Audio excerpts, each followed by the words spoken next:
Pernah kepikiran nggak, kok bisa ya Netflix tahu persis serial apa yang bakal kita suka? Atau gimana ceritanya HP kita sekarang bisa kenal sama muka kita buat buka kunci? Nah, itu semua kerjaannya machine learning. Di sini, kita bakal kupas tuntas misteri di balik teknologi keren ini dan ngasih Anda peta jalan yang jelas banget buat mulai. Yuk kita mulai petualangannya. Oke, ini dia agenda kita. Kita mulai dari kenapanya dulu. Kenapa sih machine learning ini bisa mengubah banyak hal? Terus kita lihat apa aja alat-alat penting yang kita butuhin. Nah, baru deh kita masuk ke gimana caranya. Langkah-langkah utama buat bersihin data, ngebentuk data, sampai akhirnya ngajarin model kita buat bikin prediksi. Anggap aja ini tour dengan pemandu pribadi Anda. Jadi, kenapa sih kita harus peduli sama machine learning? Soalnya, sadar nggak sadar, machine learning itu ada di mana-mana loh. Mulai dari rekomendasi film di aplikasi streaming, sampai bantu dokter mendiagnosis penyakit, teknologi ini diam-diam kerja di belakang layar. Intinya tuh, mengubah tumpukan data jadi sebuah keputusan yang cerdas. Nah, yang paling keren tuh apa? Kekuatan super ini tuh bukan cuma buat perusahaan teknologi raksasa lagi. Dengan alat yang pas dan sedikit rasa penasaran, Anda juga bisa loh manfaatin kekuatan data. Seperti yang tertulis di sini, satu-satunya yang jadi batasan ya cuma imajinasi kita sendiri. Oke, sama kayak seorang montir butuh kunci-kuncinya, kita juga butuh toolkit. Di dunia machine learning, toolkit kita itu isinya adalah library Python. Ada beberapa yang wajib banget kita kenal, seperti NumPy, Pandas, dan Scikit-learn. Mereka ini bakal jadi teman baik kita deh untuk segala urusan, mulai dari merapikan data sampai bikin model pertama kita. Coba kita bedah gimana cara kerjanya ya. Semua berawal dari data mentah yang biasanya berantakan. Nah, disitulah Pandas masuk, kayak asisten super rapi yang nyusun semuanya ke dalam tabel. Terus ada NumPy, ini ibarat kalkulator super canggih buat ngitung angka-angka yang rumit. Kalau udah rapi, kita bisa ngintip polanya pakai Matplotlib. Terakhir, data yang udah kinclong ini kita kasih ke otaknya, yaitu algoritma dari Scikit-learn buat ngebangun model. Alur kerja kayak gini bakal sering banget Anda temui. Coba bayangin deh, kita nggak mungkin kan mau bangun rumah di atas fondasi yang retak dan goyang? Nah, di machine learning, fondasi kita itu ya data. Dan data di dunia nyata itu seringnya berantakan banget, penuh data yang hilang atau salah ketik. Pre-processing atau pra-pemrosesan ini adalah proses bersih-bersih fondasi itu biar model kita berdiri kokoh. Terus, pre-processing itu ngapain aja sih?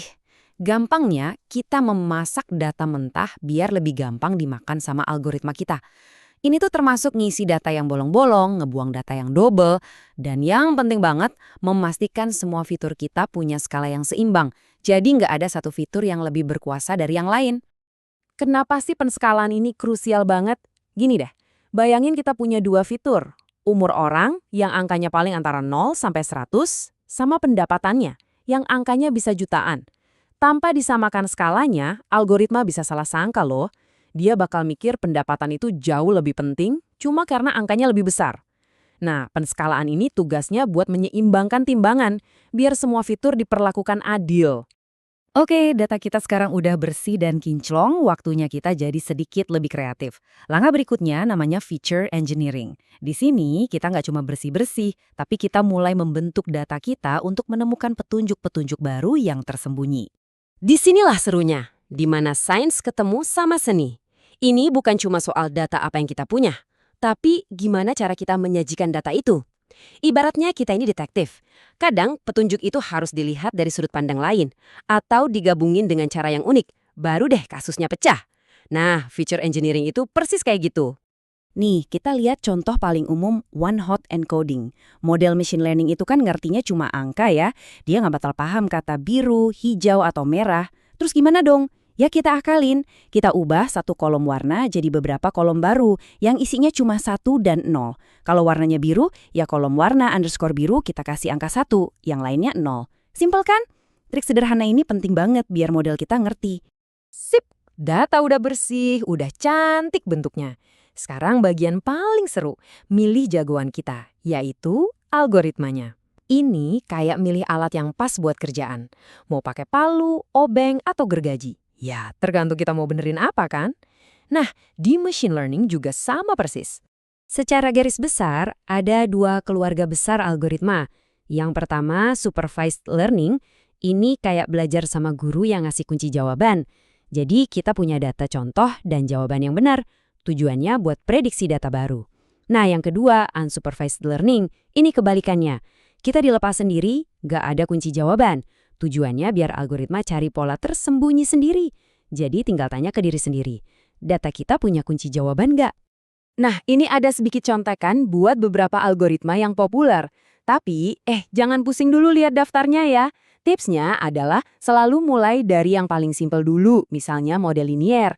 Ini penting buat jadi patokan dasar. Kalau hasilnya kurang, baru deh kita coba yang lebih canggih. Ingat, seringkali yang simpel itu justru yang paling efektif.